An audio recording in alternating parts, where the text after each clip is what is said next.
We're here because we wanted to have a special meeting tonight on the news of School BOE not going virtual for a particular point in time or distance here in the district. And so we're here to get an update from the superintendent on that.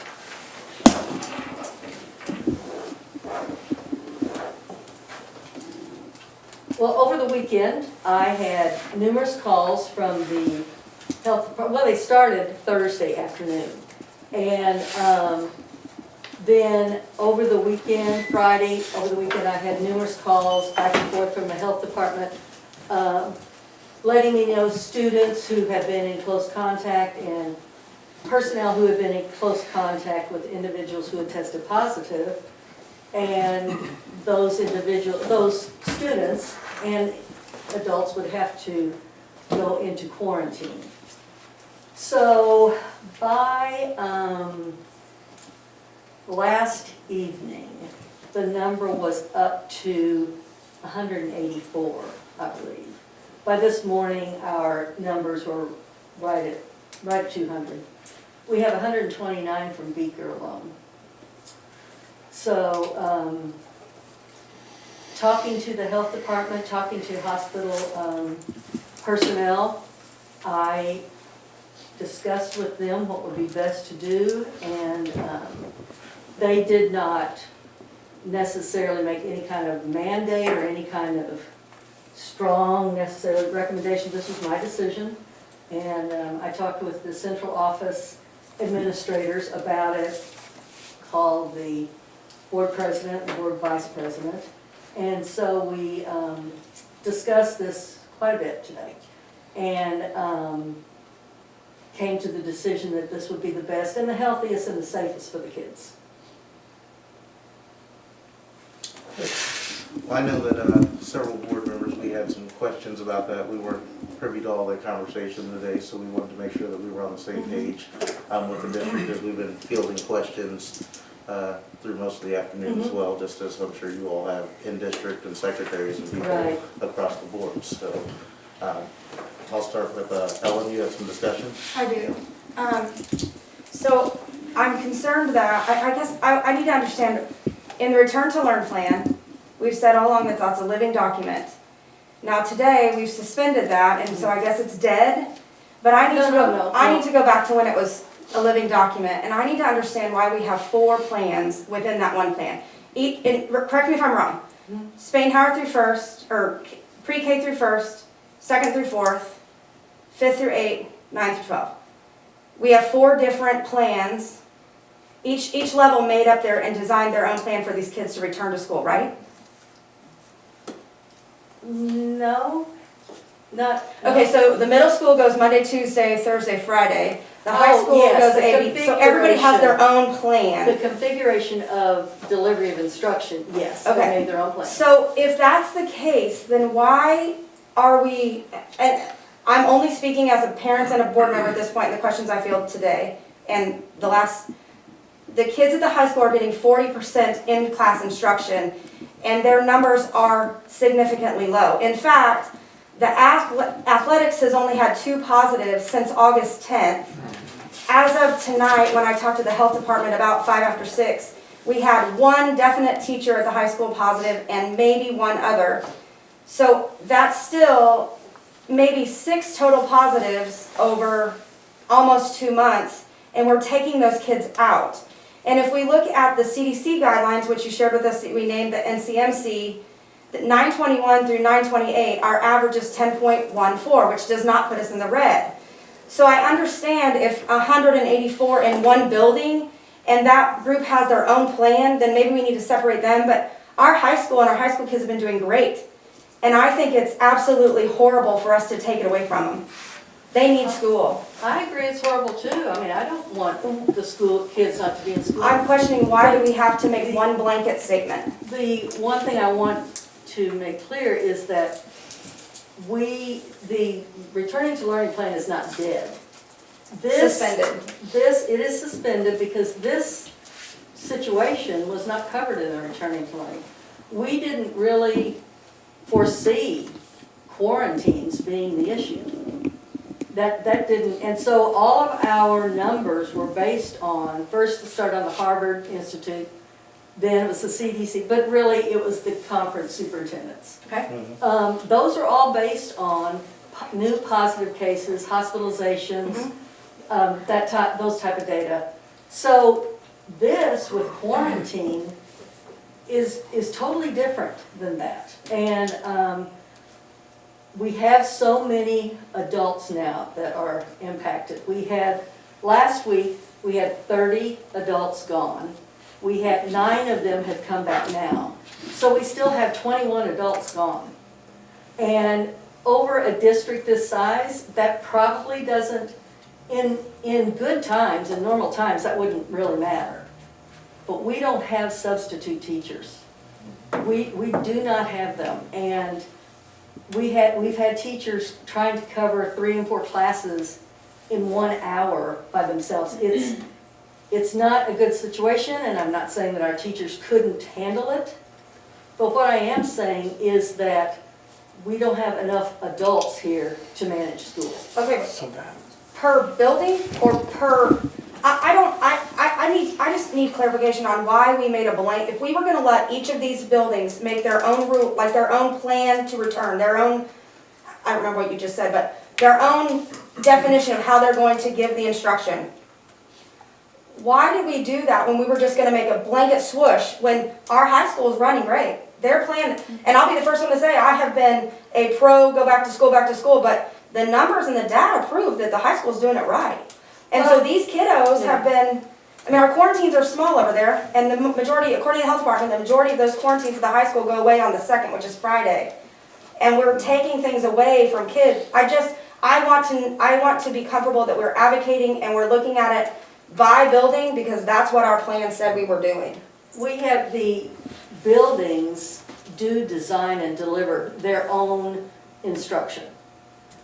Our health plan, our plan for the way that we're going to face the COVID crisis is a district one. I mean, every building does not have its plan. Where is that? Where's our health plan? In the returning to learning. It's its own section? I'm sorry, I really don't understand. We have our own health plan I in, think there needs to be some review of the return to learning plan on one aspect to make sure we're all talking about the same Okay. things. The other thing is, I think that we all need to have some numbers that are put out so the community can understand exactly what numbers we're talking about. 129 people at Beaker, where you're talking about 850 students, you're talking about a significant portion, and I know that 140 or something of those I thought were already virtual. So you're talking about 700 students and 129 of those. So I think coming out with some of those numbers is something that we need to look at. We also need to look at our timelines. Are we looking at the 15th as being pretty much 2 weeks from today? Roughly is 2 weeks what from that today. roughly kind of comes down to. So is it necessary that we actually stay out that amount of time? Is that significant to recover some of these cases so that we have enough adult teachers back in building? Is that where we're going out so far? We're going to continue to assess what the situation, I hope we come back before 2 weeks. I mean, there's a possibility we can. So the 15th isn't a set in stone date? No, and I don't think I said it was. I've always said that we're going to try to get back at least by the 15th. The last contact, as the hospital calls it, is tomorrow. So 2 weeks from tomorrow is the 14th, which is a Wednesday, and so we would come back on the 15th. But hopefully, I mean, if we have as significant and as a dramatic drop in numbers as we had an increase in numbers, I would think we could come back before that. I would think we could come back in a week. So I do have a question, because now we're talking about being quarantined compared to actually cases that are causing us to be quarantined. And so the plan is all about, you know, what our numbers are, and if we have an outbreak, but we don't have an outbreak, we have a quarantine problem. So the students can actually learn at home at distant learning, which isn't affecting our kids that are in seat. So it doesn't affect school. I get the adult issue that we have here as far as teachers. What have we done as a district to reach out to the community to share some of the things that we shared at the last board meeting to state we are in need of substitutes, and now you can come and if you have 60 hours of credits for college courses, that now you can be a substitute, or you can take this test if you're a parent. I understand we did that for the district, But reaching out to our community members saying, this is an opportunity to come help our Right. school. Right, and we need to do that. Oh. I mean, absolutely, there's no question. And the board asked me if we could do that, and I said, yes, and we can. I have not got to it yet, but yes, we need to do that. So if we can get that out, that could possibly help us. And what for she's sure. talking about is DESE has kind of changed the way the substitute teaching went. Before you had to have 60 hours and that was recognized. Now you can have 20 hours of training, which they offer through DESE to qualify you as a sub during this time. So there are able-bodied people possibly within this community that could become substitute teachers during this pandemic as we're changing and trying to support our students, teachers in town overall. So just want to say that out loud. We so will pay pay attention to it. for the training for our employees. Yes. Yes. To get that training so that they can be a substitute teacher. So what do our elementaries look like? Since we kind of talked about the high school a little bit and we talked about the middle school a little bit, how does it look when we get down into our youngest students, or those that are most vulnerable and those that it's the hardest to socially distance? They don't adequately wear masking, they're not gonna stay Right. 6 feet from each other. Hand hygiene is a lot different with 6-year-olds and 8-year-olds than it is Very with difficult. 15-year-olds. Yeah. So I realize that those are different situations as well as trying to contain something that could possibly be a problem with their parents or with older siblings as well. We have one kindergarten class, the entire class is quarantined. We have the children that are served by a specialist teacher in one of our elementaries are all quarantined. Beaker, we've been hit really hard. And we have the Little League football team, the volleyball team, the classroom of the person that is the volleyball I don't know exactly, but there is a classroom there because of an adult.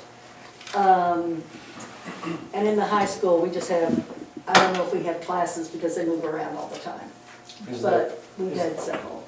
Is the adult quarantine because of the students? Is that, or is Some. the adult the contact? Some, but most of the adults that I've talked to that are positive have no idea when, where, how. Sure.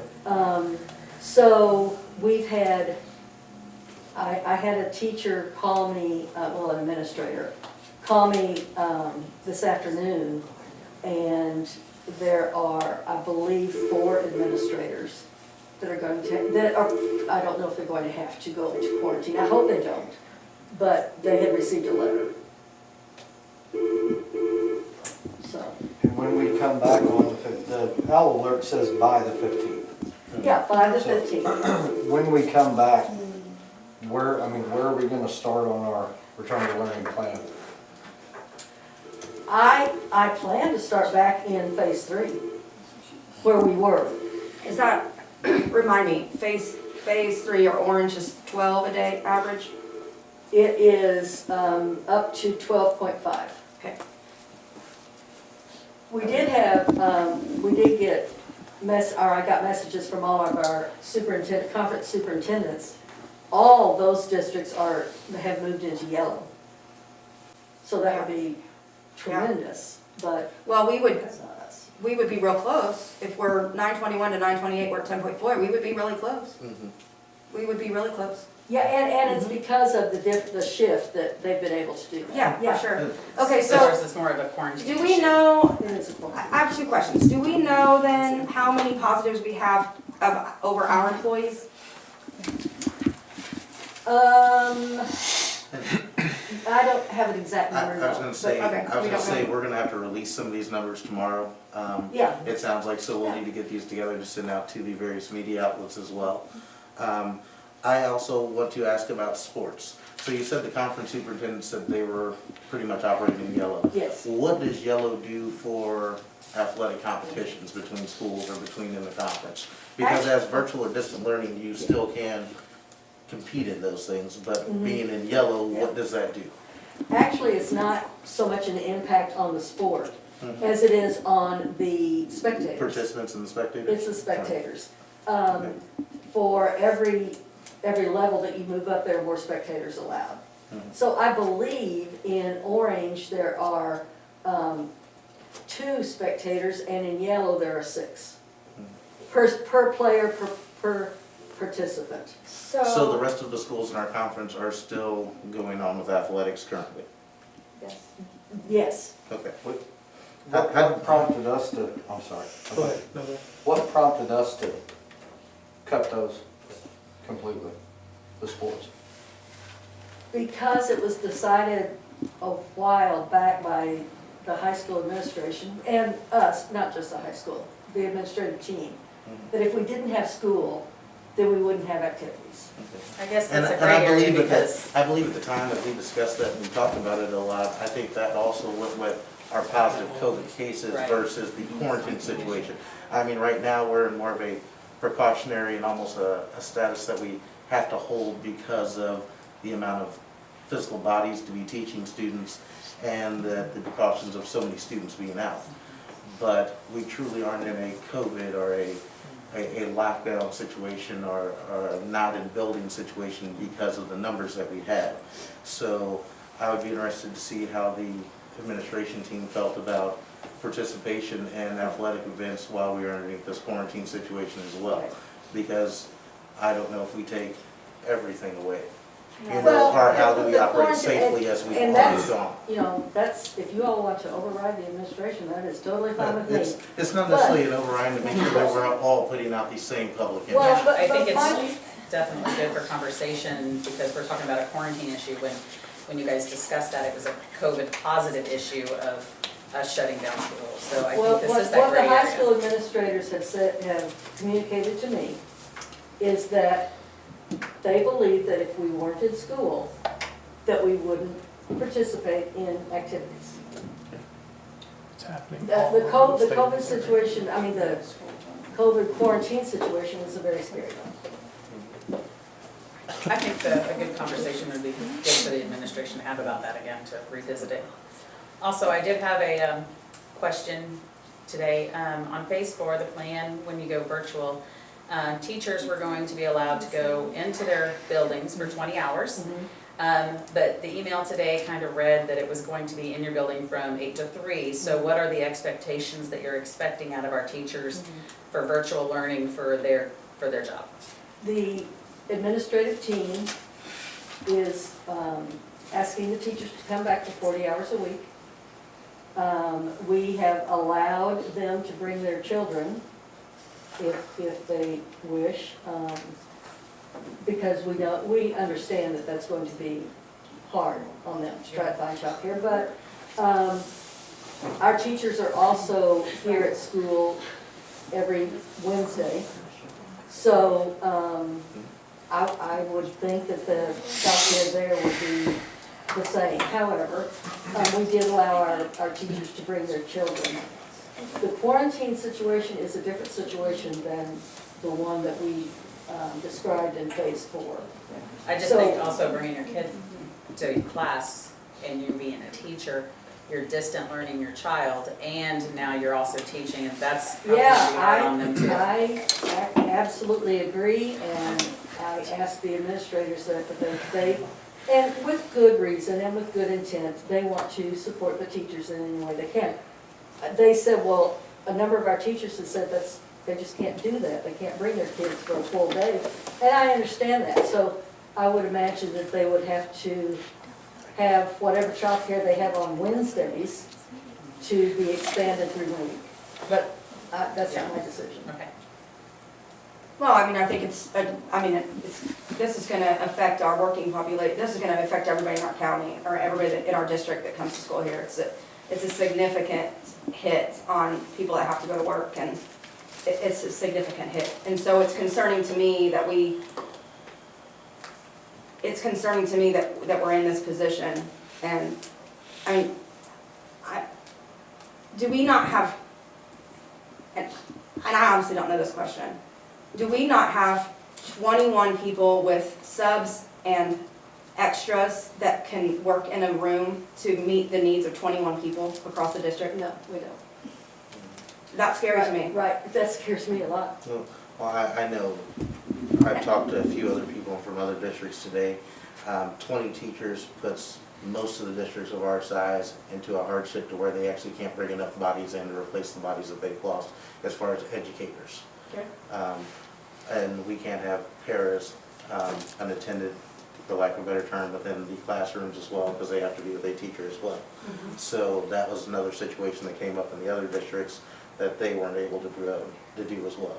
So I think that My we've got some secretary, things that we need to place. I was just my saying- secretary said that, she told me this last week, last year we had 50 on our sub list. Last week, we had 19. Mhm. Since then, I've taken calls from 2 people who said they can't sub anymore, and I don't know if anybody else has had calls. But I would say we have around 15 substitutes. So it sounds like we need to put some information out about subbing tomorrow and how to get in contact with the district if you're interested in that. We need to get some numbers together to put out to the public of just about, I believe they would, numbers of the district size. I don't think everybody actually realizes exactly how many learners we actually have in district. And the ones that we have here now that are not distance learners. Right, in-seat learners as well as Right. district distance learners, as well as the number of quarantined and what those numbers look like. Are we having 85 that are returning on the second of the 175 that are out, whatever, those kind of numbers, so that we can see what the decreasing trend is. Okay. I'd like to charge the administrative team with getting together one more time and talking about how they feel about sports on the various levels as well, as we're doing distance learning, because we are truly not in a COVID or in a situation that necessarily denotes or kind of hits right where we were. Does that make sense? I don't understand why we can't be in school at the high school and maintain the 2 days. And I I just think- don't understand. We've already came out with a ruling somewhat at this time, so I think they're gonna have to get together and decide what they feel is a safe return, because we've already enacted a distance to some degree. There is time for us to make a change necessarily with that decision, because that doesn't go into effect until really Thursday. Because today is Monday, of course, tomorrow is already scheduled to be a B day at the school, and Wednesday is already a virtual day. So there is some time for us to look at possibly case by case or school by school to say what we could or couldn't feel So comfortable would with. you all want to have school in one building but not others? If it's working, I think that's Sure. appropriate. Well, I think that we already somewhat do something similar to that by saying we're having 80 days at the high Right. school and we're not having 80 Right. days at the middle school. Yep. So we already are having various or different kinds of arrangements in different buildings. So that is something that we can look at. I mean, one thing that we've all talked about is what works best for our teachers and best for our learners right now. And those are gonna be hybrid plans. They aren't gonna be able to be blanket plans sometimes. And students, teachers, families are gonna have to understand that. As upset as we may be about everybody coming out, it may be even harder to figure out that my kids are going to the high school and now I don't have an older sibling maybe that could watch my 4th grader. Those are gonna be other situations that families are gonna have as well. But I think that we have to look at it across the district and see how we're best serving the district. I have a meeting tomorrow morning with the CTA representatives. And so I'll be talking to them, and I will throw this idea out about some buildings being in, some not, and how the teachers feel about that. I don't know. And in the beginning of the year, we discussed that, people might have to work outside of their box and do other things this year Right. due to the situation we were in. So, and we spoke about instructional coaches, putting them in the classroom. If we're that short on, substitute teachers, then we might start looking at that to whatever it is to help keep our kids in the classroom and keep them learning. This is definitely difficult on our kids learning from a distance. And I will ask the administration about that, and I'll let you know what they say, because they have been using those instructional coaches a lot for many different Right. things. So I'll ask them how that would be. Yeah, so tomorrow I would like to see a breakdown per school, where we are on what quarantine and how many cases are actually there, and teachers that are affected, that are either out with COVID or being quarantined, whatever that situation is, and maybe even as far as when they're returning, when their period is over, so we know how quickly things are gonna be happening in the Yeah, do we go to district. 21 to 9, like in a week's time? Like, Or do we- Yeah. like I Yeah. was saying, kind of a return table, what we're Mhm. looking at having come back on the second, are we looking at having 85% of those that are quarantined, at what those actual true numbers are, so that we can kind of gauge that a little I bit more. believe that the nurses are keeping Excel spreadsheets They are. for, with all of that information, Mhm. so I could, cross out the names of the people and send Absolutely. you Yeah. who that Yeah. is. I'd really like the admin team to talk to their coaches as well, because this is more of a convenience issue rather than a safety issue. And it turns into an inconvenience issue for the community to try to find childcare in 2 days' time. And it's inconvenient for So- some of the teachers. too. Yeah, I mean, it's- Same thing. It- Mhm. Yeah, there's just nothing easy about the situation. The whole No, thing nothing is- easy. And we just need to There's make no right the best answer. choice that we can Right. overall. So, like Dr. Mayer said earlier, this is a decision that was based today by the central office team, that the board just wanted to make sure that we were finding out the details of it and what was going on. Right. Because ultimately, everyone believes that all decisions are made by the board, and that's not always true. So, So we've canceled all sports as of Wednesday? All sports. Nobody plays after tomorrow night. After Wednesday night. After Wednesday night, so tennis plays Wednesday, is that when they are? So Everyone who's scheduled up through Wednesday I thought it night. was tomorrow night. so, we do not usually recognize questions from the audience at school board meetings, because that is going to turn into a back and forth. But I guarantee you, we will all stay here afterwards to find out your questions and concerns, so that we can maybe ask those in another way. So, I understand that those are things that you all would like to know, but we're going to not abridge or change from that dialect to start a community dialogue tonight. But we are gonna have that dialogue with you as soon as we get done, and as soon as we actually close the, Can we close put the a meeting time for frame? today. Can we put a time, what time do you meet with your admins tomorrow? My admin doesn't have a meeting scheduled tomorrow. I have a meeting with the CTA tomorrow. Oh, so, but we would like for you to meet, I mean, I can meet with my admin tomorrow. we want, at least the high school, I think we want to know what we can do about getting sports back. If this isn't a COVID crisis and this is a quarantine, there's a difference. And I think that I think we owe it to our kids. I think we owe it to our high school athletes to be talking about that, because we're taking things away from these kids that they will not get back. Well, Sports and activities. Absolutely. And then the very next step is the high school and getting them back in school. These high school kids they are working their ears off, and they need to be they need to be well, hold getting on, besides the instruction. high school, Brian spoke earlier about all I of them, think we because just need to if- plan district-wide and to look at our Right. numbers district-wide. I understand we're talking about high school, I understand we're talking about sports. Right. When, in my mind, when we talk about sports, we're talking about middle school sports too. Well, but we know we Like, have there's kids positives playing there, that's my point. That's all I'm saying, is we Well, know we have We know we have direct, quarantines there. But what well, which we is have a what- positive on specific Well, teams, yes, which we makes a have difference. positives. But we also have that same issue at the high school, so the thing is we spoke earlier that we wanted numbers across the board, we should include all admin, all schools, and find out what case by case, so we can look at all schools and what schools can be open or what needs to be shut down, depending on what those, And those even issues are. recommendations by sport. There may be certain things that we say, I know when we first came out, one of the things Ian said was, he looked at non-contact sports. You know, tennis, you're far enough away from your opponent at all times, versus volleyball, where you're using the same ball. Even though they're cleaning it in between every serve, from what I understand, but you're still using So, it yeah. between the point. So just kind of getting those numbers together and releasing those tomorrow afternoon. Would there be a problem if we said that we would have some information out by probably 2 o'clock tomorrow? No, that's fine. Okay. I know that we were talking about timelines, and no one wanted a little bit of a timeline, and I think that gives everybody a chance to be looking for Okay. some information It at just some gives us an point in time opportunity to today. say, we won't know anything until 2, instead of us trying to field questions and not knowing an answer. It's just better to be able to say, Right. the district will give us something at 2 o'clock. And we hear from the health department usually around that time. And Mhm. if I ask them, they'll call you before that. Dr. Mayor, I also received some numbers today from the chief of police in town regarding some mental health calls and things that they're getting, juvenile calls and things. I'm gonna share that email with you. Okay. I'd like for you to share that with your admin team, just to make sure that we're addressing mental health crisis that we're Right. facing, as well as the quarantine crisis. Yeah, I think that's really important. It was eye-opening to me, for sure. Is there any more discussion for this board?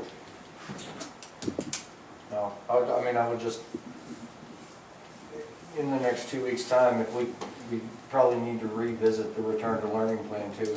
I mean, if we come across this, I think that there's gonna have to be some amending possibly to it, to look at maybe, we might have to add a section for quarantine situations. As COVID goes on, we know this is a fluid situation and we need to be fluid with it as we have been. If we had known that the quarantines were going to be so critical, we would have certainly written it into the plan, but I know Erin said that she didn't want anything else on the October 6th agenda, but this may be something that really does, we may need an update from you on the 6th. I'll ask her if that's okay. Yeah, I think we should ask about that, just that gives us an opportunity to, You guys think good next Tuesday? it's a week, Mhm. it's too long. Okay, any more discussion, Ms. Martin? No? Glenn? I mean, Commissioner? no, guess not. I would like to ask for a motion then to close this meeting. I make a motion to close? Any seconds? Second. Question? Ayes? Aye. Nay? The special meeting is adjourned. Those of you that wish to talk, yes, Ms. Mayor. Quarantine, I'll try to go through these in the best way. I'm interested to know, we're wearing masks, so who's making the decision to quarantine everyone that's in a room full of people wearing masks? Because as a community member and mayor of this town, it was my understanding from the health department, and there are many school districts in our area who wear masks every day. The children that are around that one in particular who may have had contact, it's only those, say, at their lunch table that have to quarantine. So when we say we're quarantining whole classrooms, I'm trying to understand quarantine versus why are we wearing masks? Why are we doing both, you know? So that's one of mine. The other is, I have to speak up about, and Brian, you mentioned this, working families, less than 48 hours notice, and now all of a sudden, our working families have to decide what are they doing for the next 2 weeks. Not only the working families, but our employers. And our employers are faced, who we're gonna expect to be open during this time because we've not shut down any businesses. So what are they doing for their employees? And this notion that this is gonna be a fluid decision, I don't know about anybody else, but in the industry I'm in, we don't function on fluidity when it comes to how many people are gonna be here tomorrow. You know, how many people are impacted by this and whether our employees are gonna be able to show up because now they have to stay home with their children. Why is it okay today and tomorrow we can be in school and activities can go on, but all of a sudden Wednesday's a magic day and now as of Thursday, nobody can be in for 2 weeks? It would seem to me any kid who's gonna have contact with each other's, number one, already had it. Number two, the next 2-3 days, including Wednesday, I don't think magically, this is gonna go away in that time, or we're gonna have less people potentially exposed. And then finally, I guess I'd like just to ask a question about the virtual learning. Is virtual learning actual instruction, or does it just mean you have access to information to get from school? So I don't know questions. So virtual learning's been going on since we started, and that is a progressive learning. It is new instruction for students. It is instruction for students across the district. I'm not gonna kind of really do a question and answer as much as you want it to be, because that's kind of where you're going with that, but there's some valid things that you've asked. And that's why we're here tonight to say, hey, is Wednesday a magic date for us? Why is it? What are we still safe to do? And to make sure that we're all weighing in on those decisions. So I can tell you, I went up to the city office building and it was miraculously closed one day. I know that closing a business is closing a business. And even though the school district, our business is students, our business is education. And it's a lot broader business in our community and it affects people in a completely different way. But that is a decision based on safety for the individuals, just like it would be at any other store or area as well. So, yes, ma'am. I just have a quick little comment. whenever you said that the teachers could bring their kids to school because of the short notice, there's a lot of people that work, and the employees that Ellen and I have, they cannot bring their kids to school or bring their kids to our job because school has been canceled. So they're gonna have to choose between no Leaving their pay kids home, yeah. or staying home with their kids. And so while we're making accommodations for the teachers and their kids can be in the building, if we have an issue, I don't know why kids are in the building. So that's just something to think about. I've got that on my list because I was also concerned about how we're going to clean and sanitize the building while we're bringing in other people as well. But we do have a full custodian staff that will be there, and there are a lot less individuals in the school than there were before. So, I mean, that's just something that we're gonna have to look at doing. And hold it. I'm just gonna say the four of us that are sitting here, we found out about all this the same time you guys did. So we're trying to find some answers too, and as soon as we find some answers, I personally will let anyone that wants to know them know. But I found out the same time you guys did, and I'll go with Mr. Allen, I'll go with Ms. Hendricks, and then we'll go over to you, and then we will probably stop with the questions, especially